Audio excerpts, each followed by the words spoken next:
Pagsakanias langit si San Pedro na ibulon, kay wala na sa panahon, gipabalik gipa shall return. Magmanok pang gipabalon si San Pedro nga ngauton, ay balik sa kalibutan.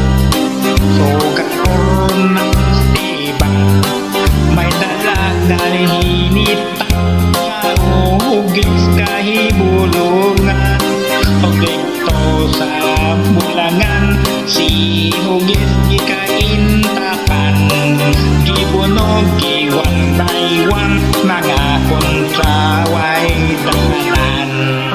Ang manok ni San Pedro nga hugis balahibo, ang manok ni San Pedro pustahin kurado.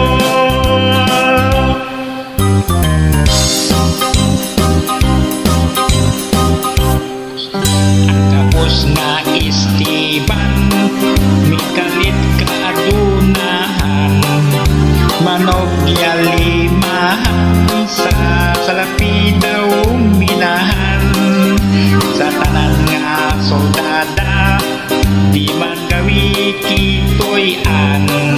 Ang manok ni San Pedro nga nang hawod sa bulangan, si Don Miguel nga tikasak, isurang baw si Esteban, si hugis niya hiniktak, ikawag iilisan, si hugis nakamatngon, midagpig ng gihapon, itiban na niyang agalon si Don Miguel Goportoy noon.